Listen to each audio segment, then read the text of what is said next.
ये बड़े विचित्र शब्द हैं, जरा शिव महापुराण के इसको समझ लेना कि शमी का पेड़, जिस शमी की पत्ती में कांटे होते हैं, जिस बेलपत्र में कांटे होते हैं, और जिस आंकड़े को मंदार के फूल में वो दूध होता है कि आंख में चले जाए तो आंख बेकार हो जाती है, वो दूध होता है जो जहर का काम कर जाता है, ये सब शंकर भगवान को चढ़ रहा है।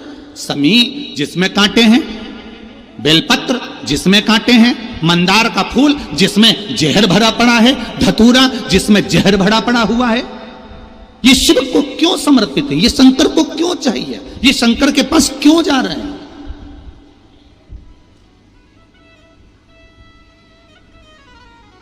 क्यों?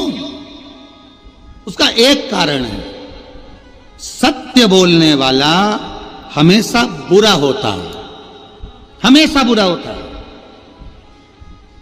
और वो सत्य बोलने वाला व्यक्ति, आप ही इतने सारे बैठे हो, आप इतने सारे बैठे हो, आपका बेटा रोज रोज अगर सुंदरकांड में जाएगा, रोज रोज रामायण में जाएगा, रोज रोज शिव महापुराण की कथा में जाएगा, रोज रोज भगवान की कथा में जाएगा, आपका बेटा रोज रोज भगवान के भजन में लगेगा, या आस्था चैनल को खोलकर शिव महापुराण की कथा सुनेगा, या फेसबुक यूट्यूब पर शिव महापुराण की कथा सुनेगा, तो तुम्हारे परिवार वाले सब एक बात कहेंगे, कहाँ चक्कर में पड़ा है, 3-3 4-4 दिन तक चले जाता है, मां क्या मिल रहा है सीहोर में जाने से, क्यों जा रहा है, क्यों कथा में पहुंच रहा है।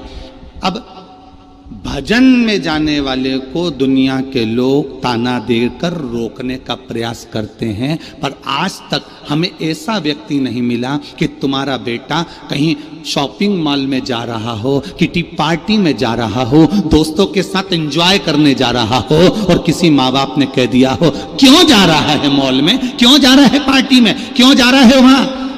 अगर रोकते हैं तो धर्म की जगह पर रोका जाता है, रोकते हैं तो सत्कर्म की जगह पर रोका जाता है, रोकते हैं तो कहीं भगवत भजन में जाने से रोका जाता है, पर गलत जगह पर जाने से हमारे बच्चों को हम नहीं रोकते। और होता क्या है, उल्टा क्रम हो जाता है। जो बच्चा कभी सत्संग में जुड़ा नहीं, जिसने कभी जिंदगी में गीता पढ़ी नहीं, फिर वही बेटा एक दिन अदालत में खड़ा होकर गीता की सौगंध खाता है।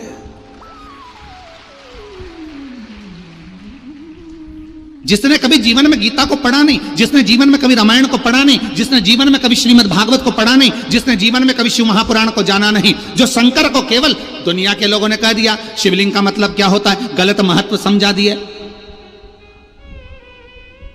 कि शिवलिंग की पूजन मत करो, लोगों ने कह दिया शिवलिंग पर जल मत चढ़ाओ, कई लोगों ने कह दिया था शिवलिंग पर चढ़ा हुआ जल मत पियो, कोई ने कह दिया शंकर पर चढ़ा हुआ प्रसाद मत खाओ। अरे कौन सी पुराण कह रही है, किस पुराण में लिखा है कि शंकर भगवान को समर्पित पदार्थ को नहीं खाया जा सकता।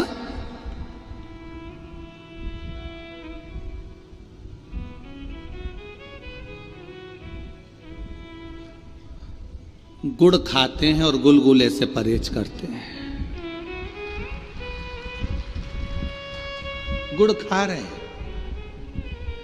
हम प्याज नहीं खाते, हम प्याज को छोड़े हुए 20 साल हो गए। हम लहसुन नहीं खाते, लहसुन छोड़े हमें 50 साल हो गए।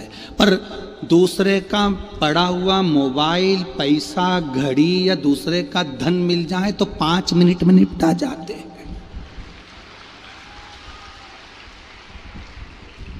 गुड़ खाएं और गुलगुले से परहेज कर रहे हो। प्याज नहीं खाते और 5,000 रुपए किसी को दे दिया और उसका थोड़ा सा ब्याज लेकर खा गए।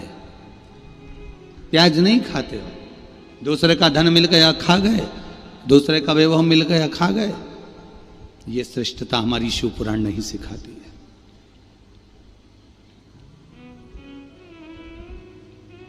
ये श्रेष्ठता हमारी शिव पुराण नहीं कहती। शिव पुराण कहती है कि अपने बच्चों को भगवत भजन तक भेजने का प्रयास करना। जिस माता पिता के बच्चे 1 लोटा जल चढ़ाने के लिए शंकर के मंदिर का दरवाजा पकड़े हैं, उस घर के बच्चे कभी अपने माँ बाप को वृद्धाश्रम का दरवाजा नहीं दिखाते हैं। उस घर के बच्चे कभी अपने माता पिता को वृद्धाश्रम का दरवाजा नहीं दिखाएंगे। जो संस्कारों से पोषित हो गया, जो संस्कारों के प्रबल बल पर आ गया, वो कभी जिंदगी में अपने माता पिता को वृद्धाश्रम का दरवाजा नहीं दिखाएगा। और तुम अंदाजा लगा कर देख लेना, यहाँ पर बैठे हुए ये जो 14-14, 15-15, 16-16 जजमान बैठे हैं, ये कोई कम नहीं है। किसी का हीरे का काम है तो किसी का सोने का काम है, तो किसी की चांदी के पायल बनाने की, तो किसी के चांदी के बर्तन बनाने की फैक्ट्रियां तक डली हुई हैं। ऐसे जजमान हमारे बीच में बैठे हैं। और केवल यजमान नहीं, इस पूरे 5 पंडाल 6 पंडाल में और पूरे 2 यहाँ घूम कर देखना, जितने लोग यहाँ बैठे हुए हैं, इनको जरा विचार तो करो, जरा विचार करिएगा, इनसे बात करिएगा तो इनका व्यवहार में आपको मालूम पड़ेगा। किसी की 5 दुकानें, किसी की 7 दुकानें, किसी की इतनी प्रॉपर्टी है, कोई फैक्ट्रियों का मालिक है, कोई कुछ है, फिर भी वो शंकर के चरणों में केवल दरी डाल कर और एक कम्बल ओढ़कर पड़ा है और श्री शिवाय नमस्तुभ्यम भज रहा है, श्री शिवाय नमस्तुभ्यम भज रहा है। और हमें जरा सा बल मिल गया, हमें जरा सी सत्ता मिल गई, हमें जरा सा वैभव मिल गया, हमें जरा सा लोगों ने चाहना प्रारंभ कर दिया, हमें जरा सा लोगों ने कहना प्रारंभ कर दिया, वाह भैया वाह भैया वाह भैया कर कर। जब लोगों ने हमारी प्रशंसा करना प्रारंभ कर दी तो हमने सोचा हम ही सर्वश्रेष्ठ बन गए और दूसरे को नीचा दिखाने का प्रयास करने लगे। अरे इनसे सीखो, जिनके घर में 4 नौकर पांव की चप्पल तक उठाने के लिए हैं महाराज, जो अपनी प्लेट खुद मांझ कर भोजन कर रहे हैं, इनसे सीखना चाहिए, सीखना चाहिए। ये जितने जजमान आए रोज प्रतिदिन समीर जी से, आशीष जी से, आकाश जी से रोज कहते हैं कुछ भी करो आकाश भैया, कुछ भी करो आशीष भैया, एक कथा गुरु जी की हमको दिलाओ, एक कथा हमको दिलाओ। समीर भैया, आकाश भैया रोज कहते हैं देखो फैलारा कितना बड़ा है, कथा तो करवा लोगे, फैलारा बहुत है। तो उन्होंने कहा जब यहां पर भी महादेव संभाल रहा है तो वहां पर भी महादेव संभालेगा, अंतर केवल इतना। रोज प्रतिदिन एक ही बात होती है, कथा हो कथा हो कथा हो। अब विचार करिए क्या मिल रहा है। सियोर वाला महाराज तो तुमको अभी रुद्राक्ष भी नहीं दे रहा है, उसके बाद भी तुम टस से मस नहीं हो रहा है, तो ये तुम्हारा विश्वास ही तो प्रबल है, ये तुम्हारी दृढ़ता ही तो प्रबल है, तुम्हारा भरोसा ही तो प्रबल है। क्या मिल रहा है, क्या मिल रहा है? कई लोग दिखा रहे हैं कि यहाँ लोग भूखे रह रहे हैं, पानी तक नहीं मिल रहा है। अगर ये भूखे रहते और पानी नहीं मिलता तो सबसे पहले पोटला बांधकर चले जाते, फिर काहे को रहते भाई, काहे को रहते हैं यहाँ? विचार करिए, जरा सोचिए, गहन चिंतन करना। जितने लोग कथा सुन रहे हैं आस्था चैनल के माध्यम से, फेसबुक ग्रुप के माध्यम से, एक एक व्यक्ति अपने घर में बैठकर गहन चिंतन करना, विचार करना, स्मरण करना। क्यों पड़ा है? ये सियोर वाले महाराज के भरोसे पर या उनके कहने पर नहीं पड़ा है, ये कुबेर भंडारी के कहने पर और महाकाल राजा के कहने पर शंकर कंकर की भूमि पर पड़ा है।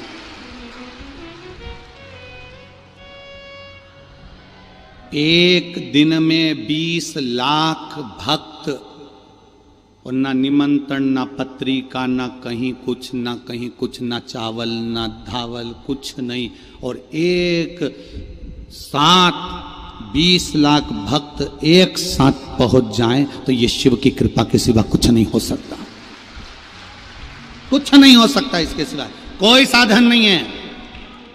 और सबसे बड़ी प्रसन्नता होना चाहिए सनातनियों को, सबसे बड़ी प्रसन्नता होना चाहिए कि एक शिव महापुराण की कथा, जब एक शिव महापुराण की कथा एक जगह पर 20 लाख सनातनियों को इकट्ठा कर सकती है तो यह भारत की भूमि सनातनियों से भरी पड़ी हुई है। यह भारत की भूमि भी सनातन धर्म से भरी पड़ी हुई है।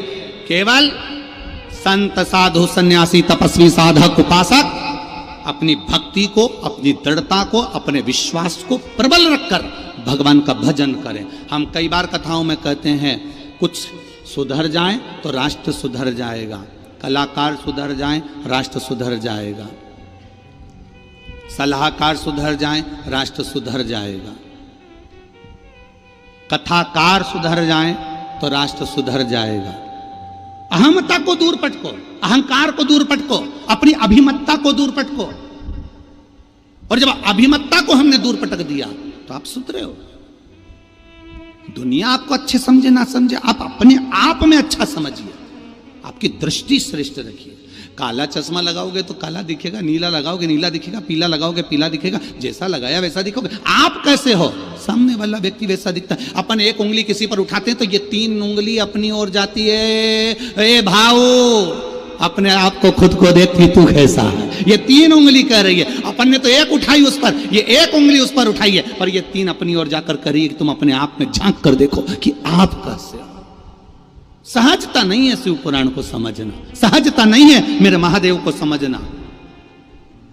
किसी देवता को इतने अपशब्द नहीं कहे गए, किसी देवता को इतनी गाली नहीं दी गई जितनी मेरे महादेव को मिली। हर पल पल में मिली, हर क्षण क्षण में मिली, हर पल पल में मिली, हर क्षण क्षण में मिली। शिवलिंग की लोग पूजन करते हैं तो लोग उसको गरण वर्णन कर देते हैं कि आप शिवलिंग की पूजन कर रहे हो, एक लिंग की पूजन कर रहे हो, एक शिवलिंग की पूजन कर रहे हो। लोग उसको गलत बताना चाहते। जितना महादेव को शब्द कहा गया किसी देवता को नहीं कहा गया, जितना महादेव को कहा उतना किसी को नहीं कहा गया। जो बोले वो महादेव को बोले कोई, क्योंकि बैकुंठ अधिपति बैकुंठ में रहते हैं, ब्रह्मा ब्रह्म लोक में रहते हैं, और मेरा महादेव मृत्यु लोक में रहता है। जो मृत्यु लोक में रह रहा है सुनना उसी को पड़ता है, कोई दूसरा नहीं सुन सकता। सुनना पड़ेगा, जन्मे हो सुनने के लिए। भजन करो। औरव ऋषि की धर्म, औरव ऋषि की बेटी शमी, कांटे लगे हैं, कांटों में सराबोर है, कांटों में रह रही है, पर शमी भक्ति का बल प्रबल करके बैठी है। अब कांटों में रहना, एक होती है गुलाब जामुन, एक होता है गुलाब का फूल। गुलाब के फूल में कांटे होते कि नहीं होते? अरे बोलो तो जीजियो, होते ना। गुलाब का फूल और गुलाब जामुन, किसी से जाके पूछना इन दोनों की राशि कौन सी है, एक ही राशि निकलेगी। गुलाब के फूल की भी राशि एक है और गुलाब जामुन की राशि भी एक है। दोनों को देखिए, गुलाब जामुन मावे की बनती है, खोए की बनती है, घी घी में रहती है, यूं घुमाओ तो हाथ में घी आ जाता है, और घी की गुलाब जामुन घी में तला रही है और घी में से निकलकर चाशनी में जा रही है। कितनी जोरदार किस्मत लेके आई री तू गुलाब जामुन, कितनी जोरदार।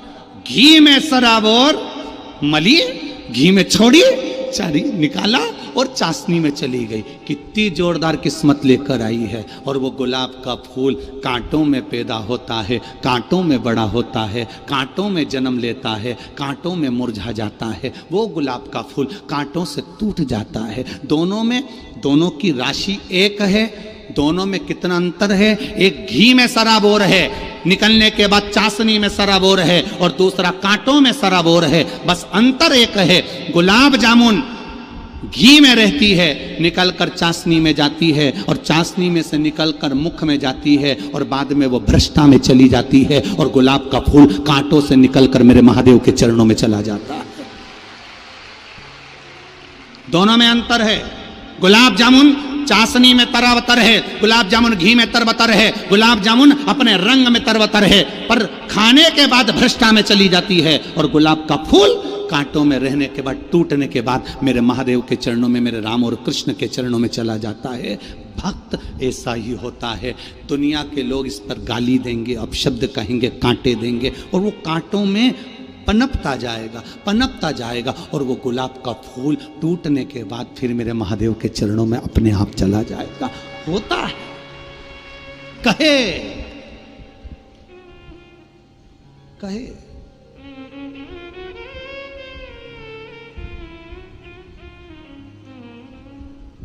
कितना विचित्र जीवन हम जी रहे हैं, कितना विचित्र। आज हम अपने शरीर से कोई काम करना नहीं चाहते हैं। वो तो आप लोग शिव महापुराण की कथा में यहाँ आए हो तो इतना चल भी रहे हो कि यहाँ से जाओगे तो वहाँ इतनी दूर जाके भोजन करोगे, न पानी पियोगे, फिर जाओगे न बॉटल लेकर, फिर पानी भर के लाओगे। ये तो तुम इतना चल रहे हो, नहीं तो तुम्हारे घर में तो बस remote, handset, dinner set, half set और आदमी अपसेट, इसके सिवाय कुछ नहीं है। क्या रखा है? ऑफिस में अपनी पूरी जवानी तो तुमने नौकरी में निकाल दी। जब गवर्नमेंट ने पूरा निचोड़ लिया, ऐसे हो गए कि मुंह का गाल भी अंदर धस गया। किसी किसी का सोफा सेट ही निकल गया। तब जाकर फिर 60-65 साल में रिटायर हुए।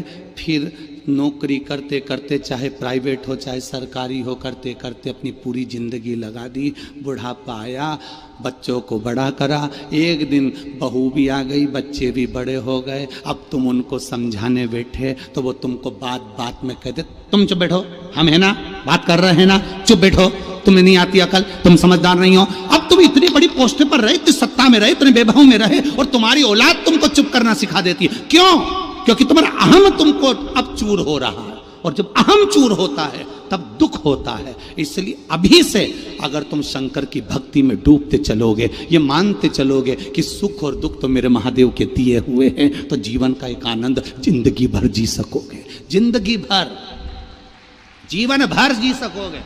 आज कथा के पंडाल में बैठे हो, घर पे रहते तो एसी के रूम में रहते, डनलप के गद्दे पर सोते, तुम्हारा पर्सनल रूम होता, यहाँ पंडाल में पड़े हुए हो, दरी पर पड़े हुए हो। यहां से तुम शुरुआत करो तुम्हारे जीवन की कि अब मेरा अहंकार चले गया। रोड पर पड़ा हूं, जमीन पर पड़ा हूं, दरी पर सो रहा हूं, 2 कदम चलकर भोजन करने जा रहा हूं, 2 कदम चलकर वापिस आ रहा हूं, सामान पड़ा है, कोई चिंता नहीं है, व्यर्थ चिंता।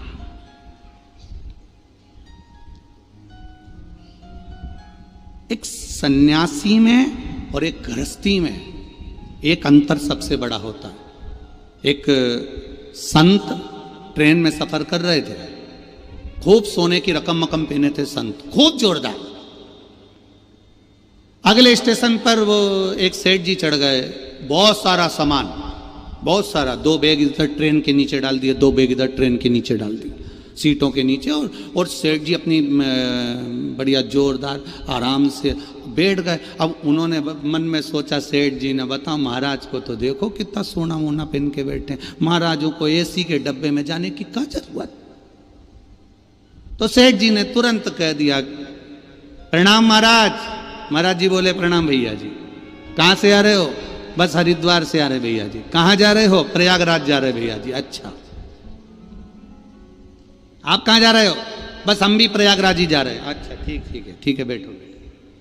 सेठ जी बैठ गए। अब सेठ जी को तो बस वो महाराज, इतना एसी का डब्बा, फर्स्ट क्लास, इतना ठाट, चिंता, टेंशन। अब सेठ जी ने कहा, महाराज जी ये सब कुछ तो व्यर्थ है आपके लिए, क्योंकि आप तो संत हो। अगर आप इतना जोड़कर चलोगे तो फिर संत में और सेठ में क्या अंतर होगा? क्या अंतर होगा? ये तो व्यर्थ है, व्यर्थ।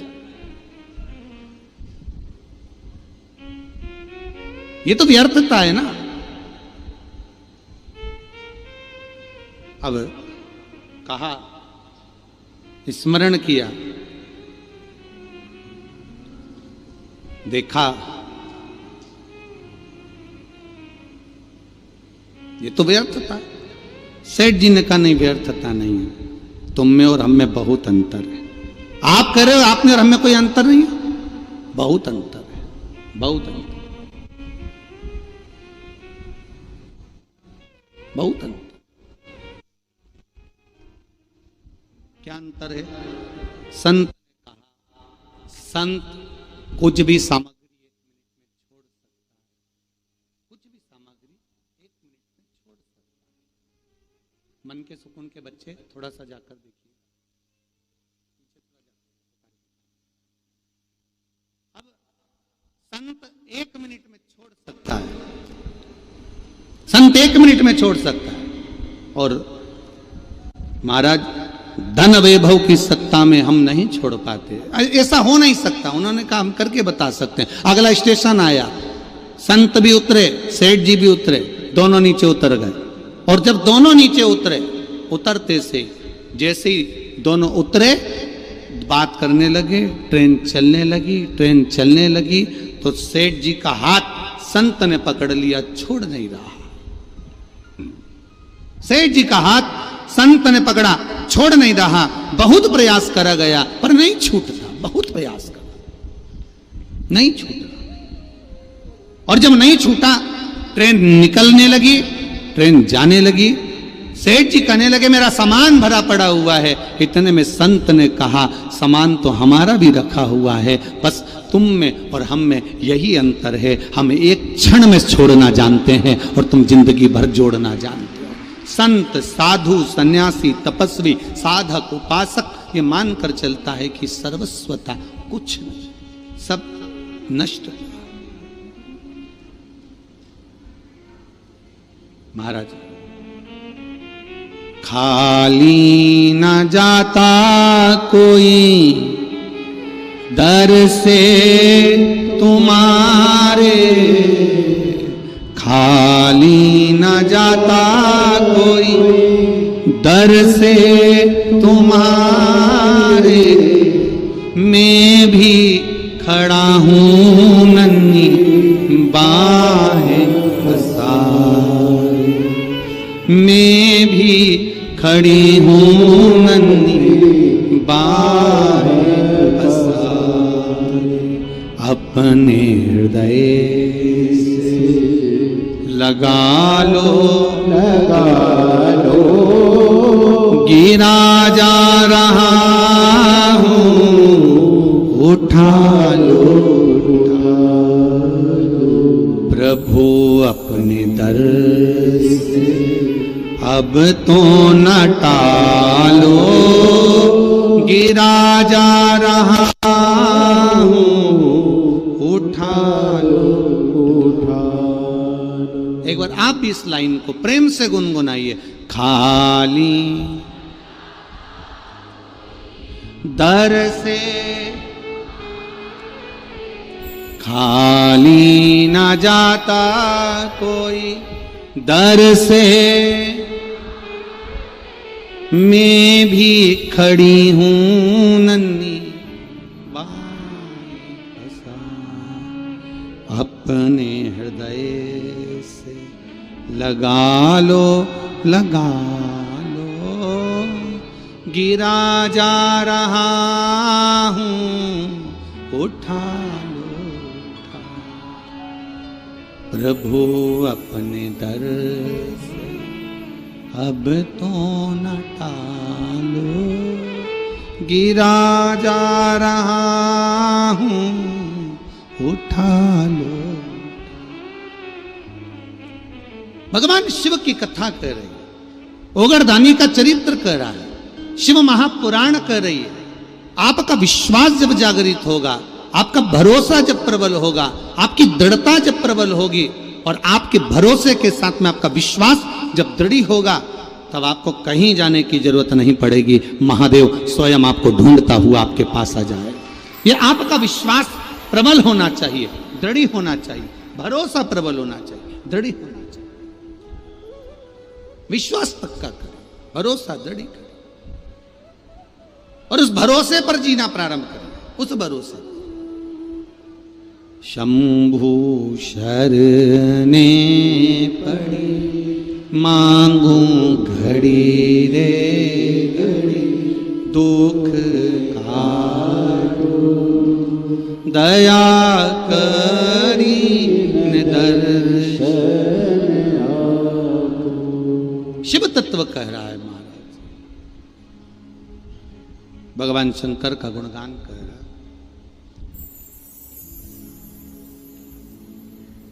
शिव तत्व कह रहा, शमी कांटों में रमी हुई है, लदी हुई है, पर भाव शुद्ध है उसका, भाव गड़बड़ नहीं हुआ उसका। मंदार धौम्य ऋषि का पुत्र, ये आंकड़ा मंदार धौम्य ऋषि का पुत्र। कई लोग पूछते हैं गुरुजी आपने एक बात कही कि तुमुरुका जी का नाम लेकर सफेद आंकड़े की जो जड़ होती है, शिव जी का उसका स्मरण कर कर 21 बार कमर में बांधा जाता है उसको। नारी का जो रजो धर्म होता है उसके कौन से दिन? 7वें दिवस।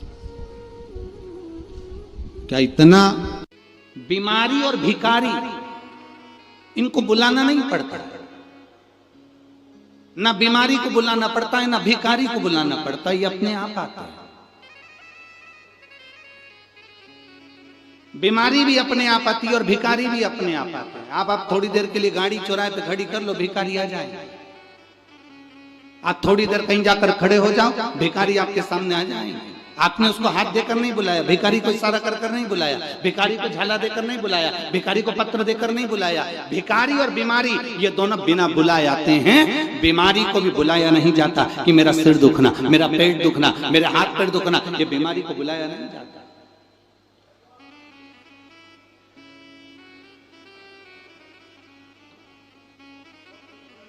आज एक बहन कह रही थी कि गुरुजी, वो अभी की बात कहे, गुरुजी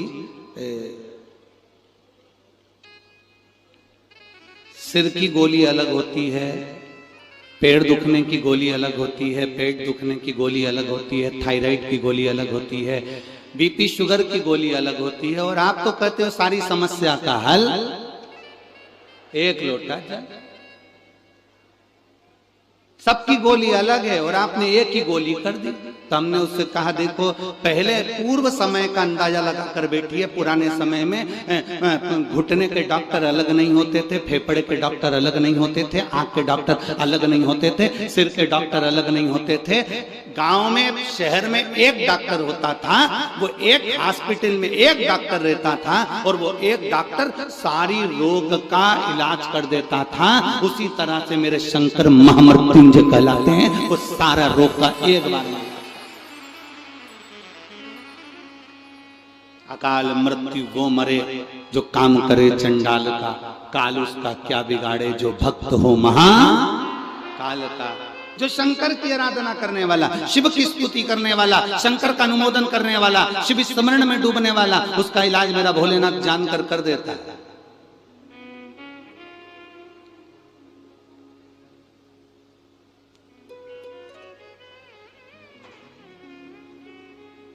सिर की गोली खाते हो, सिर बंद होता है कि नहीं होता?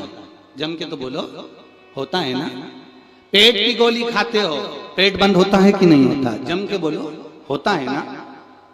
नेत्र की गोली खाते हो, नेत्र की तकलीफ दूर होती है ना। तो गोली को कैसे मालूम कि सिर में ही फिट होना? उस पे सील ठप्पा देकर तो नहीं भेजा गया कि तू कहीं इधर उधर मत जाना। पेट की गोली है तो पेट पे इफेक्ट करना, सिर की गोली है तो सिर पर ही इफेक्ट करना। आप गोली को कैसे मालूम होता है कि पैर दुखने की है तो पैर पर असर करेगी, हाथ दुखने की है तो हाथ पर असर करेगी, किडनी की है तो किडनी पर असर करेगी, लीवर की है तो लीवर पर असर करेगी, थायराइड की है तो थायराइड पर असर करेगी, और सिर दर्द की है तो सिर दर्द पर असर करेगी। गोली को खाया जाता है, वो पेट में जाती है और जिस चीज में तकलीफ होती है वहां वो असर करना प्रारंभ करती है। शंकर भगवान पर चढ़ा हुआ जल तुम जब रोज पीते हो, तुम्हारी इंद्रियों में जहां जहां तकलीफ होती है मेरा महादेव वहां स्वयं आकर उसको अच्छा करना प्रारंभ कर देता है, श्रेष्ठ करना प्रारंभ कर। यहां अपन लोग स्तुति गाते हैं, भोला दुख काटो। इस स्तुति में हमने कभी ये नहीं कहा कि बाबा मेरा सिर दुख रहा, कि पांव दुख रहा, कि हाथ दुख रहा। हमने एक ही बात कही, भोला सब दुख काटो ओ भोला सब दुख काटो। शिव शंकर जपो तेरी माला, भोले बाबा जपो तेरी माला, भोला सब दुख काटो ओ भोला सब दुख काटो। हमने स्तुति में गाया, बाबा मेरा सब दुख काट दीजिए, बाबा मेरी सब तकलीफें काट दीजिए। एक दुख नहीं जिंदगी में, ना जाने कितने दुख हैं,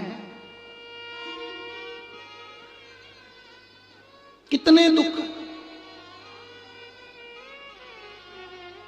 सबकी अपनी अपनी तकलीफें हैं, सबका अपना अपना कष्ट है, सबकी अपनी अपनी बीमारियां हैं, सबका अपना अपना रोग है, सबका अपना।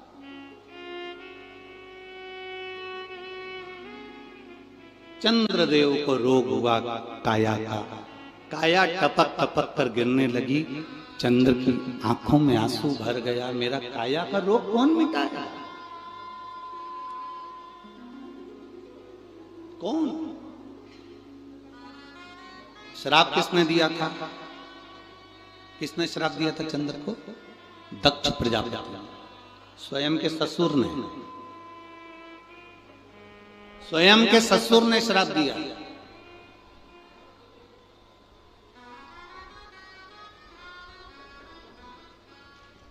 काया का रोग होता। अब इसको मिटाएगा तो मिटाएगा कौन? कौन मिटाएगा? कौन मिटा सकता? चंद्र के मन में खलबली उत्पन्न होने लगी, रोने लगा चंद्र। कौन मेरे दुख को मिटा सकता है? चंद्र की आंख में आंसू भर गए, रो रहा, रो रहा। और बहुत ध्यान देने वाला विषय है, जब चंद्र रो रहा है, चंद्र की आंखों में जल भर गया कि मेरे शरीर में ये रोग पड़ गया। चंद्र भगवान नारायण के पास में जाकर विनय करे कि मेरे शरीर में ये रोग पड़ गया है। चंद्र ब्रह्मा जी के पास जाकर निवेदन करे कि मेरे शरीर में ये रोग पड़ गया है। चंद्र ने कई देवताओं के पास में जाकर निवेदन करा कि मुझे ये रोग पड़ गया है, ये रोग का निवारण कैसे हो सकता है?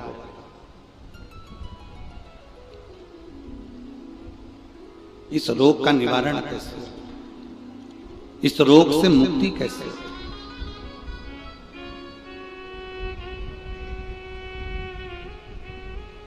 कोई ने कह दिया, चंद्रदेव को कई लोग मिले, चंद्रदेव से कहा तुम ये कर लीजिए, ऐसा करने पर तुम्हें फल की प्राप्ति हो जाएगी।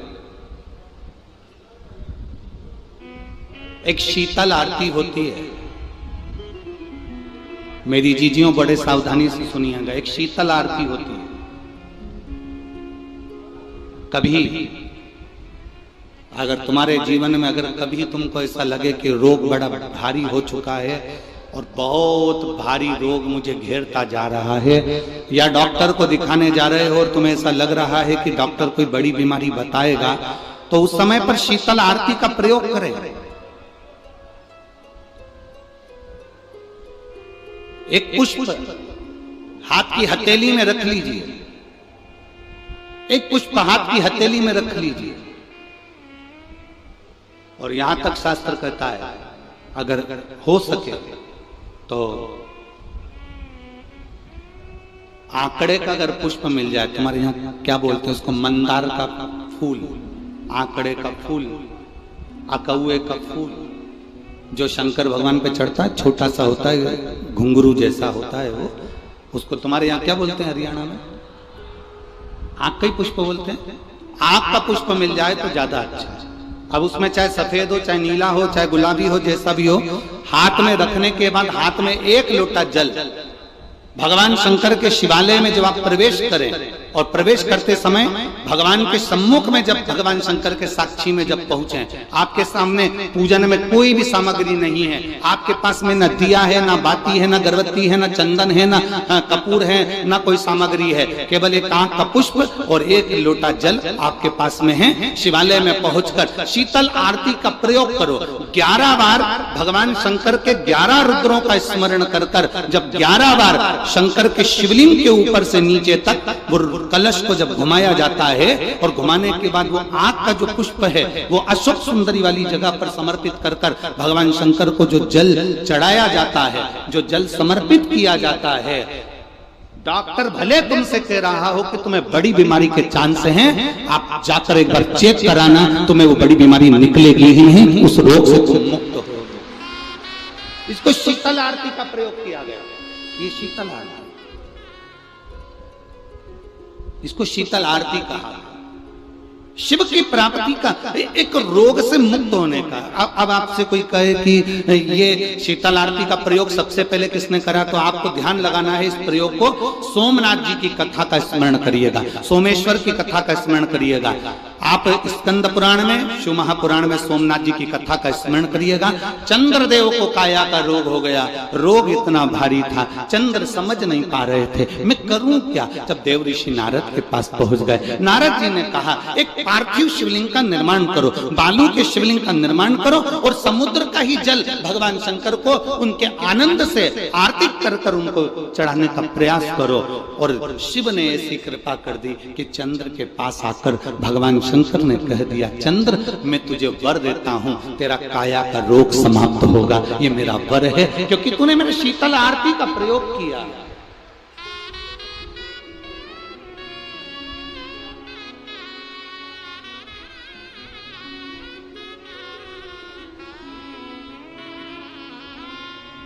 मेरी जीजियों, दो चीजें बड़ा स्मरण में रखिएगा। एक, बैसाख महीने में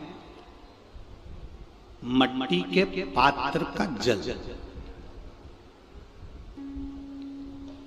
अभी अभी क्या चल रहा है, फागुन, अभी क्या चल रहा है, फागुन। जब बैसाख का महीना आए ना,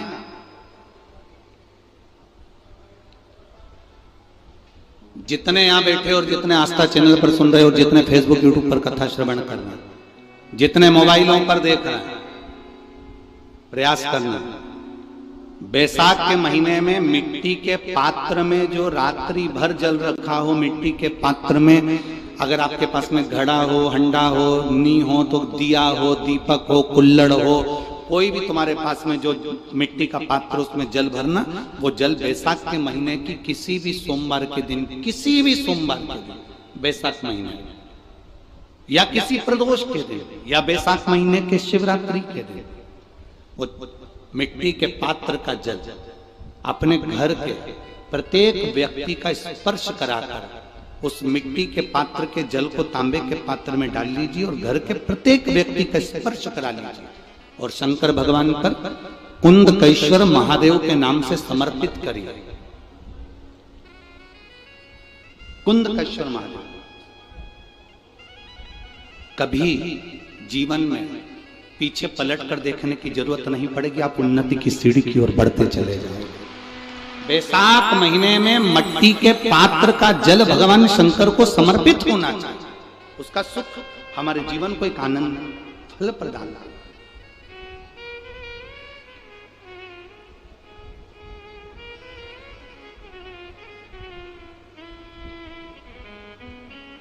जिसे कहते हैं ना, कोई अच्छा मिले ना मिले, धन मिलने से कोई भाग्यशाली नहीं होता, सत्ता मिलने से कोई भाग्यशाली नहीं होता, वैभव मिलने से कोई भाग्यशाली नहीं होता। महाराज,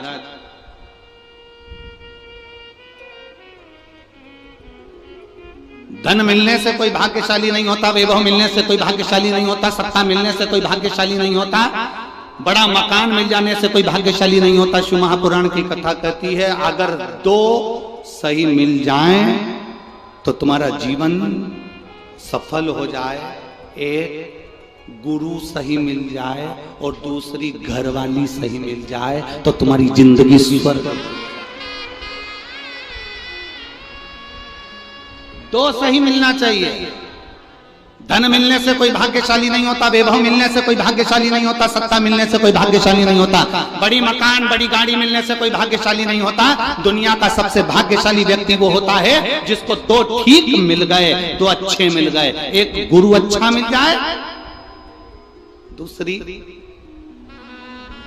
जम की बोलो घरवाली अच्छी मिले। गुरु अच्छा मिलेगा तो तुम्हें स्वर्ग की सीढ़ी चढ़ा देगा, और घरवाली अच्छी मिलेगी तो घर को स्वर्ग बना देगी।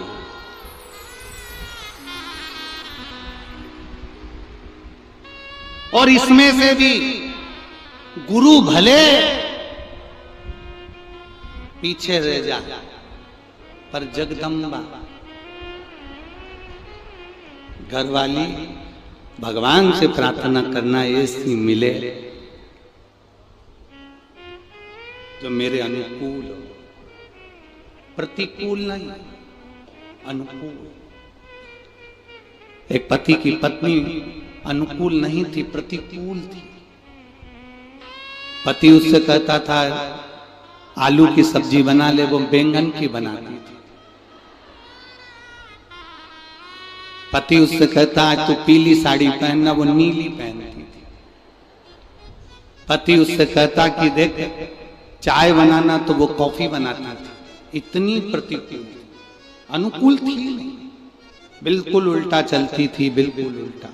एक दिन पति को बड़ा दुख हुआ और पति ने अपने गुरुजी से कहा, गुरुदेव 16 श्राद्ध का समय आ रहा है, श्राद्ध पक्ष आ रहा है, गुरुदेव मेरे पिताजी का श्राद्ध आ रहा है। मैं अपनी पत्नी को बोलता हूँ पर वो श्राद्ध नहीं करने देती है क्योंकि उल्टा चलती है, मैं क्या करूँ? गुरुजी ने कहा एक काम कर, अभी तक वो उल्टा चलती थी, अब की बार तू उल्टा चल।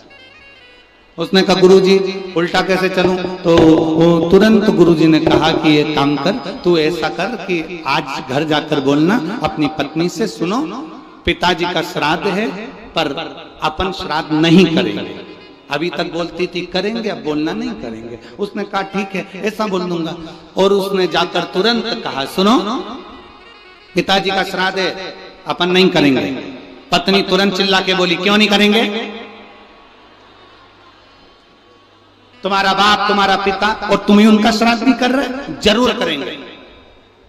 अब पति ने मन में सोचा गुरुजी तो गुरुजी है, कितना बड़ा ज्ञान दे दिया भाई, कितना बड़ा। और गुरुजी ने कहा था जो जो तुझे करवाना है उसके लिए उल्टा चलना। इतने में इसने कहा सुनो श्राद्ध करेंगे तुम कह रही हो तो, पर पंडित को भोजन नहीं कराएंगे। इतने में पत्नी जूड़ा बांधती बांधती बोली क्यों नहीं कराएंगे? इतनी सारी प्रॉपर्टी का छाती पे बांध के ले जाओगे, 100 बामन को जिमाएंगे जा।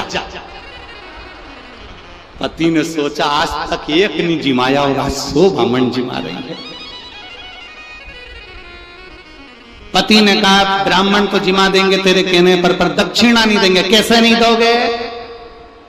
सबको सोने की अंगूठी देंगे। पति बड़ा प्रसन्न। अब पंडित जी आ गए, श्राद्ध करने लगे, पिंडदान बनाया, पिंड करवाया। पंडित जी ने कहा ये पिंड ले जाकर अच्छी गंगा जी की नदी में पानी में इसका विसर्जन करो। पत्नी ने पति से पूछा कहाँ जा रहे हो? पति तिल्ला कर बोला पिताजी के पिंड को नदी में विसर्जन करने जा रहा हूं। इतने में पत्नी चिल्ला कर बोली तुम्हारे बाप ने कौन सा अच्छा काम किया था जो नदी में विसर्जन करने जा रहा हो? गटर में पटक दो। अब यहां पर उसको उल्टा बोलना था कि पिंड को गटर में पटकने जा रहा हूं, तो पत्नी बोलती नदी में विसर्जन करो। अब इसने कहा नदी में विसर्जन करो, तो इसने गटर में पटकवा दिया। बड़ा दुखी हुआ, सारा करा धरा पे पानी फिर गया। गुरुजी के पास गया, गुरुदेव गुरुदेव कुछ तो करो कि मेरी पत्नी से मेरा पीछा छूट जाए। गुरुजी ने कहा ऐसे पीछा नहीं छूटने वाला, एक काम कर तू गंगा नहाने हरिद्वार चले। हरिद्वार चले जा तो इससे पत्नी से पीछा छूट जाएगा। क्यों नहीं छूटेगा? पत्नी से भी कह देना कि हरिद्वार जाने का मना करना उसको, तू मना करेगा तो वो जाएगी। बस उल्टा उल्टा करते जाना, मैं तुझे समझा के भेज रहा हूँ वैसा करना। उसने गुरुजी ने जैसा समझाया वैसे ही करा। घर पहुंचा, पत्नी से बोला सुनो पूरे गांव के लोग, पूरे रेवाड़ी के लोग हरिद्वार जा रहे हैं, अपन नहीं जाएंगे क्योंकि अपने पास टाइम नहीं है। पत्नी बोली कैसे नहीं जाएंगे? 40 साल शादी के हो गए, आज तक कहीं घुमाने नहीं ले गए, चलो मेरे साथ हरिद्वार। पत्नी हरिद्वार ले गई पति को। अब गुरुजी ने कहा था गंगा जी में नहाने जाना, और पत्नी जब नहाने लगे तो पत्नी से कह देना ज्यादा आगे मत जा।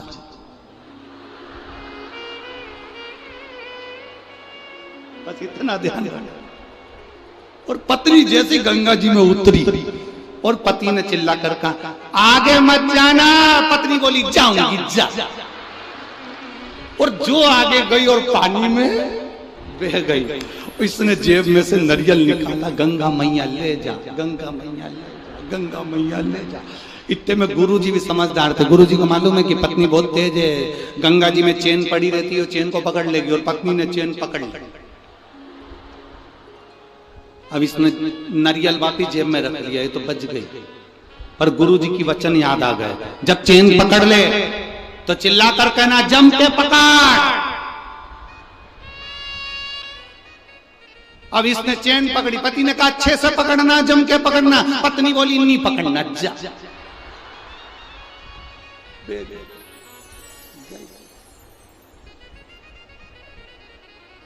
हरिद्वार में बही, बंगाल में निकली। कहीं कहीं की ऐसा हो उल्टी चलती है। तो यहाँ शास्त्र कह रहा है कि बहुत सारा धन होने से कोई भाग्यशाली नहीं होता, बहुत सारी सत्ता होने से कोई भाग्यशाली नहीं होता, बहुत सारा वैभव होने से कोई भाग्यशाली नहीं होता। शिव महापुराण की कथा कहती है गुरु और एक घर वाली अगर अच्छी मिल जाए तो समझ लो गुरु तुम्हें स्वर्ग की सीढ़ी चढ़ा देता है और घर वाली घर को स्वर्ग बना देती है। ऐसा प्रभु की प्रीत बड़ी। चंद्र शीतल आरती चंद्र कर रहा है, शीतल। और कर्पूर गौरम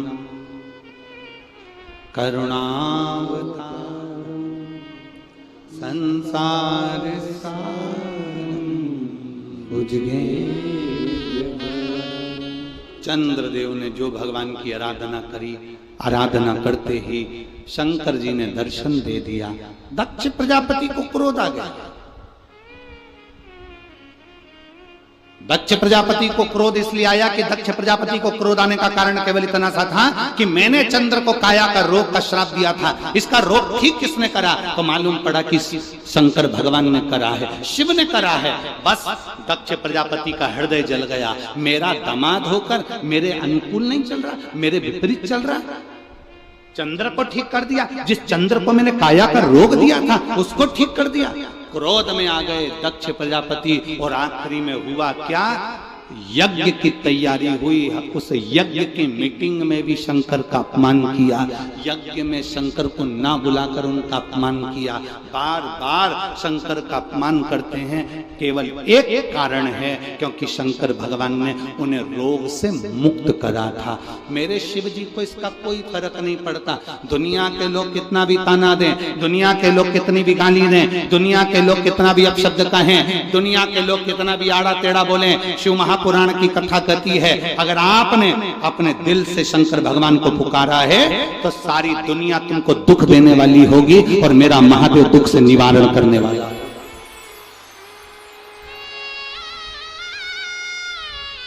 मेरा महादेव दुख से निवारण करने वाला।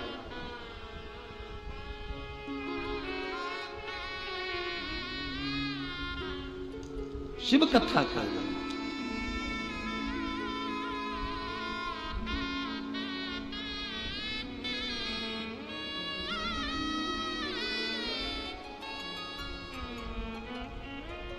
और सुन भोले त्रिपुरारी